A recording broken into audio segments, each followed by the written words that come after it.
Hari Om. We start with the prayer.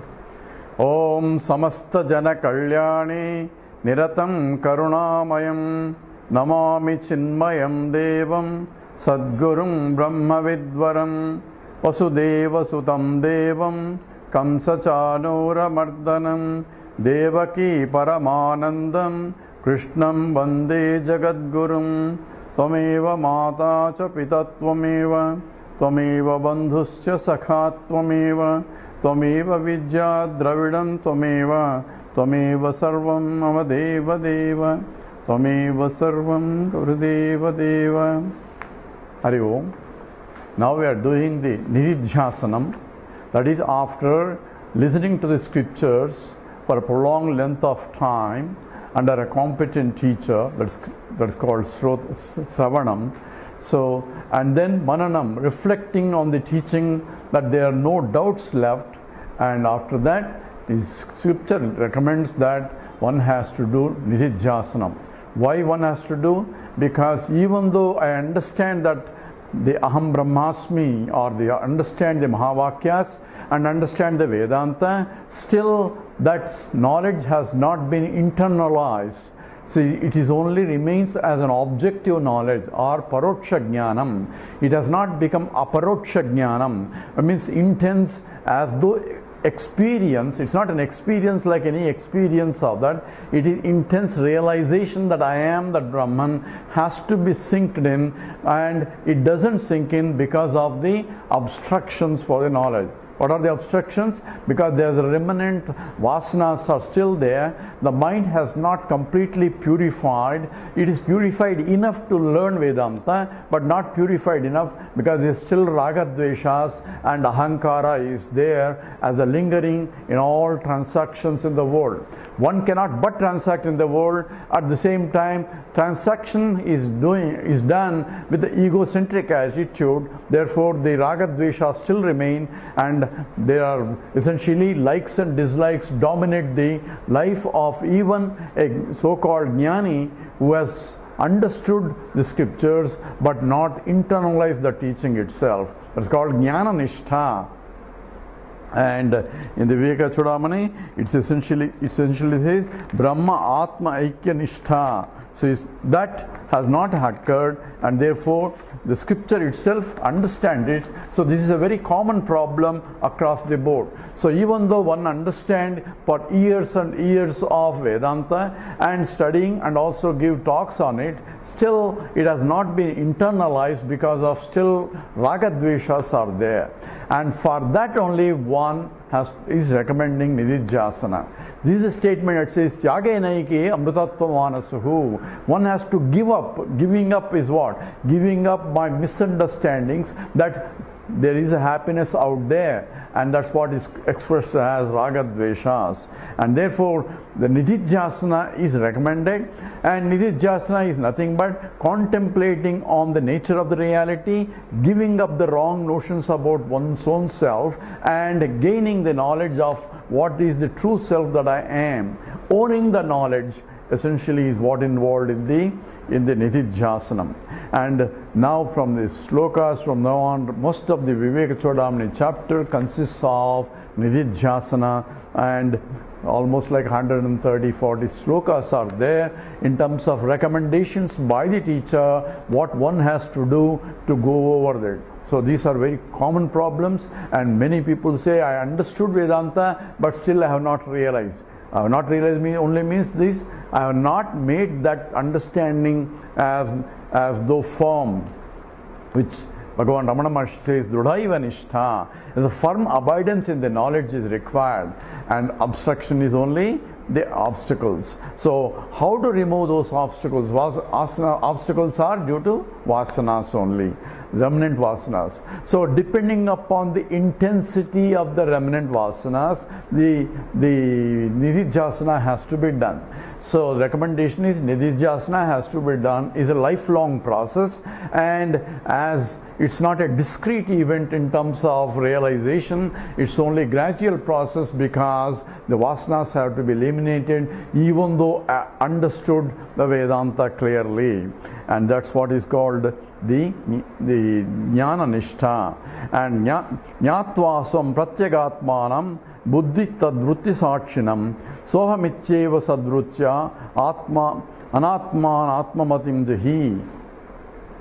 So the idea is to give up the notion that I am this and claim yourself I am the total, and that is called, that has to be done by the buddhi. So one has to be very clear, it's not from the point of pure consciousness. Realization is pure consciousness which is infinite, it doesn't need to realize, because it's already pure consciousness and there is no sajati, vidati, swagata beda. That's called a paramarthika satyam. And who has to realize? A realization occurs needed for the one who thinks I am a local jiva.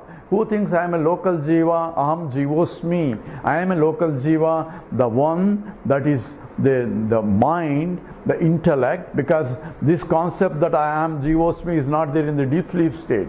So I am, when the mind has to be there, the intellect has to be there. But intellect by itself cannot have any notions, because intellect itself is inert.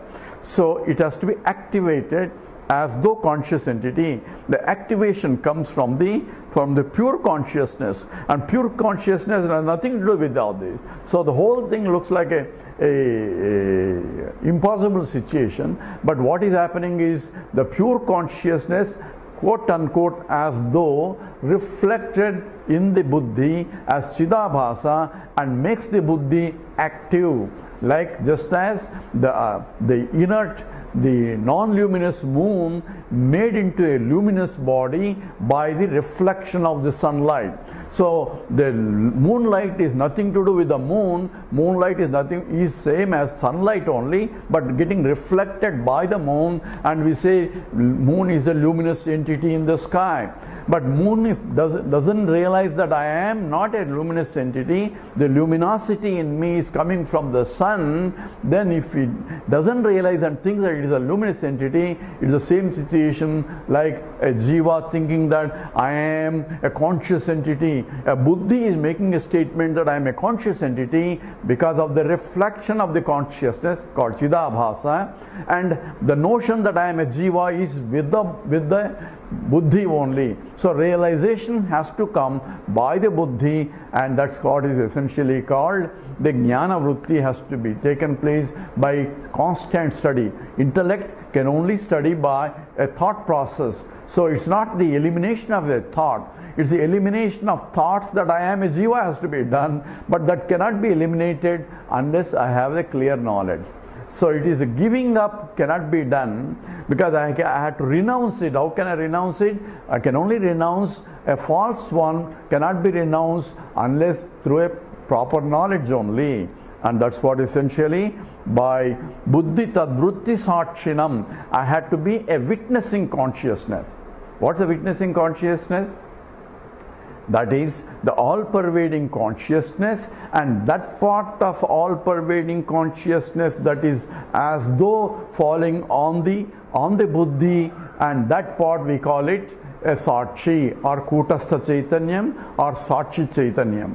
We call it a Sakshi only because there is a Sakshyam. Sakshyam is the Buddhi, and it activates the Buddhi and makes it as a conscious entity. That means it can know things also. So Buddhi doesn't know by itself, but Buddhi is activated as a conscious entity by the reflection process. And when the thought rises in the Buddhi, now Buddhi can know the thought. So Buddhi, being conscious entity, says I am a knower, and this is known. The vrittis is formed whenever we say an object. So object locus is what is a thought, and the thought is known by the subject buddhi, and therefore I vritti and idam vritti, aham vritti and idam vritti both rise in the buddhi only. That means I am a knower and this is a known. I see a pot. How do I know? Because I know. So I know is another thought rises in the mind, spontaneously rises. In fact, aham vritti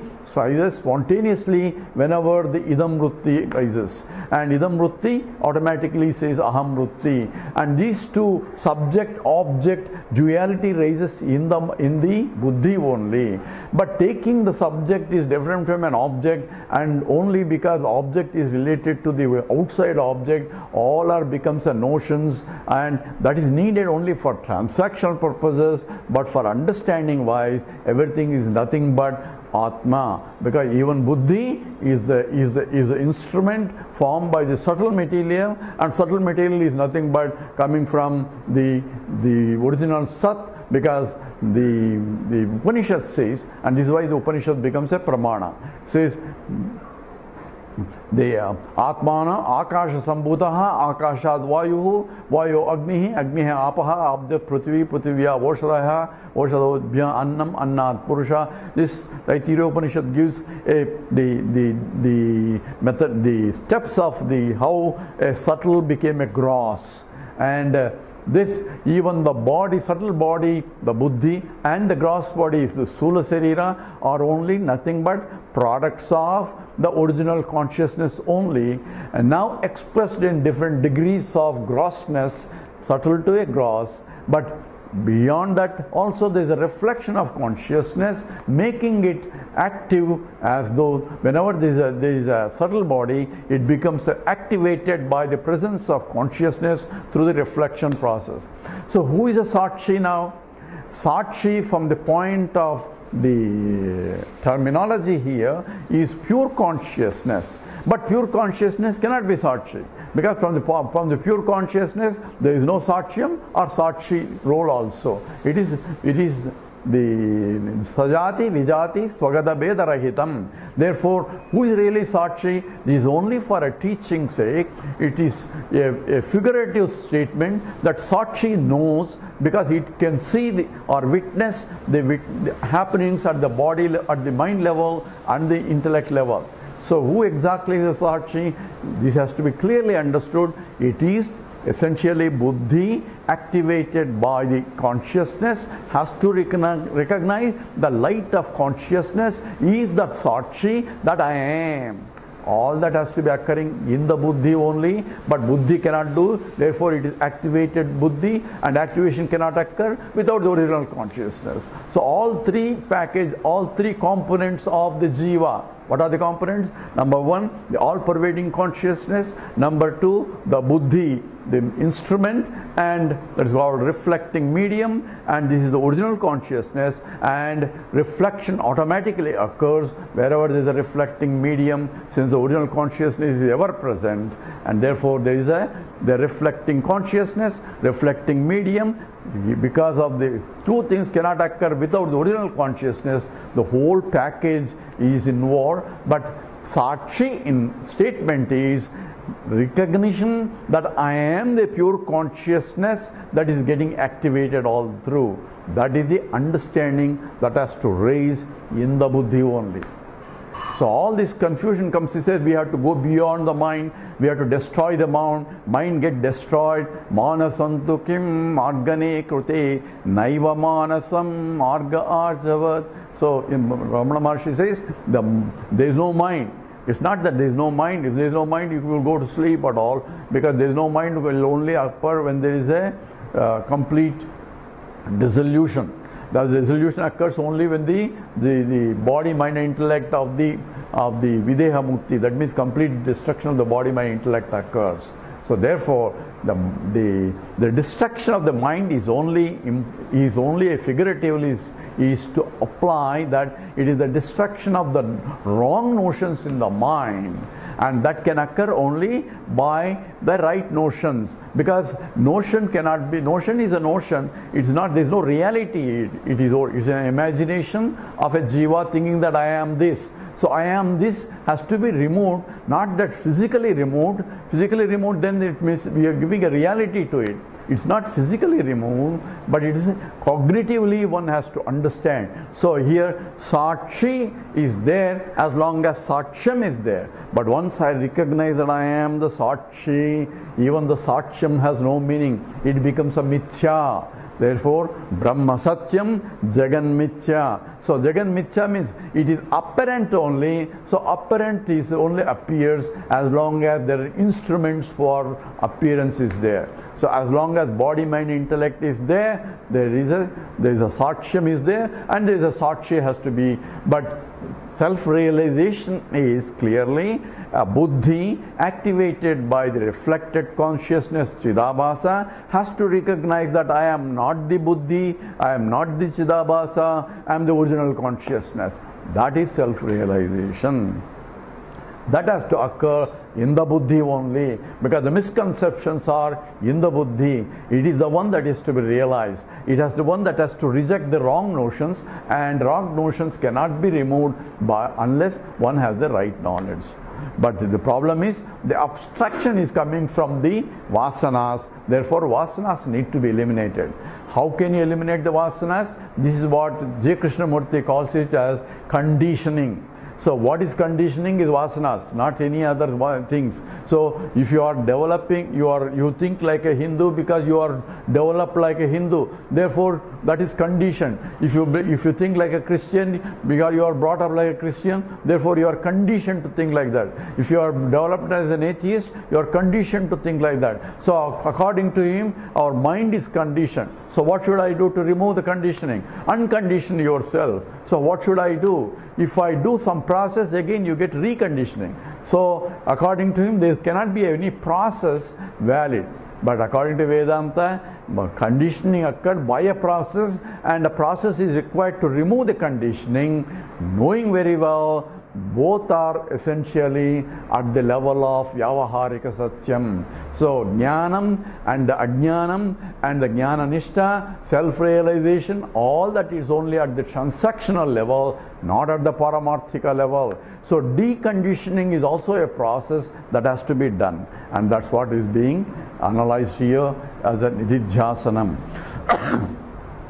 Now, in the sloka 271, he is crystallizing there are three dominant vasanas that are really obstructing the self-realization, even though I understand it. Let's read this sloka 271. Lokanuvartanam tyaktva tyaktva dehanuvartanam shastranuvartanam tyaktva swadhyasapanayam kuru. So, swadhyasa apanayam kuru. So, swadhyasa apanayanam kuru. So, here this statement keeps coming in every sloka here essentially, and it comes essentially swadhyasa apanayanam kuru. So, the superimposition, adhyasa is superimposition of errors. So, if I take the superimposition as a real, then it is the error. If I recognize the superimposition as a superimposition, then it's a knowledge. So, anything that is superimposed is called anatma. Atma is the basis on which superimposition can occur. Superimposition is something other than what it is there is being superimposed. And the simple concept is that if I don't know the adhishtanam, the one that is basis, if I don't know, I try to superimpose, because this is not a physical superimposition, it's only cognitively superimposition, because the objects are the Namarupa. The cognitive superimposition is not by the Jiva alone, but from the Ishvara. At the Vyavaharika Satyam, there is a Vyavaharika transactional reality. There is also superimposition by the Jiva also, that's called a Jiva Srushti. So one has to be careful which superimposition we can eliminate, which superimposition we cannot eliminate. So Jnani involves removal of the superimposition by seeing the adhishtanam. By recognizing the adhishtanam, one has to know what is superimposed and what is that. If it is superimposed by the jiva, that's called the pratibhasika satyam, then that can be eliminated by knowing the object there. So this is the example of the rope snake. So when I'm superimposing a snake on top of a rope, not that I'm putting the snake on top of a rope, because I see that it is a snake where the rope is, because of not understanding or not gaining complete attributive knowledge of the rope. So when I don't see this rope as a rope because of the semi-darkness, I'm only getting a few attributes of the object, and that attributes are not completely distinguishing whether it's a rope or a snake. Therefore, I take it as a snake because I'm afraid of the snake. So this superimposition is occurring in my mind, but the snake is right there, not in my mind. So for me, it is a snake. For you, it may be rope. So because it is my projection, it's called a Jiva Srishti.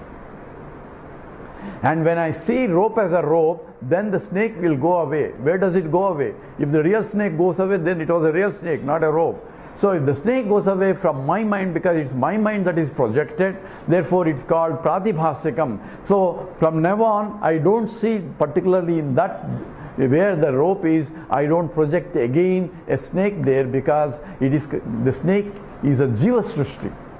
Whereas the rope is a Ishvara Srishti. It's not, I didn't create a rope there and then I am seeing a rope. It is coming from the Ishvara. So that doesn't get eliminated, because you, like a sunrise and sunset, even though I see sunrise and sunset, even though sun never rises, sun never sets, this is not a pratibhasika. It's not my creation. The creation is by the Ishvara. And therefore, even though I understand that the sun never rises or sets, still I can see and enjoy the sunrise and sunset, knowing very well sun doesn't rise or set. So this is called Ishvara Srishti. Ishvara Srishti can never get eliminated as long as the body, mind and intellect, which is also Ishvara Srishti, remains. So this has to be very clear. So some people think that Jnani will not see the world. That cannot happen, and this is one of the criticisms of Bhagavan Ramanuja in his Sribhashya also. According to the Advaitic tradition, Jnanam should eliminate this. If it is a projection, then Jnani should not have see any world, and therefore he cannot even teach, because he cannot see the Shishya also. That is not true. As long as the body, mind and intellect is there to see, the projection of the Ishvara Srishti will remain. What gets eliminated is only a Jiva Srishti. Individual projections will go away. That means individual projections of likes and dislikes, my Raga Dvesha superimposed on top of the Ishvara Srishti, will go away when I realize. All these things should be crystal clear, otherwise there will be a lot of confusion in the knowledge itself. We'll go into in terms of what kind of vasanas that are being identified in the next talk. Om Purnamada Purnamidam Purnat Purnamudachyate Purnasya Purnamadaya Purnameva Vasishyate. Om Shanti Shanti Shanti. Harihi Om Sri Gurubhyo Namaha. Harihi Om.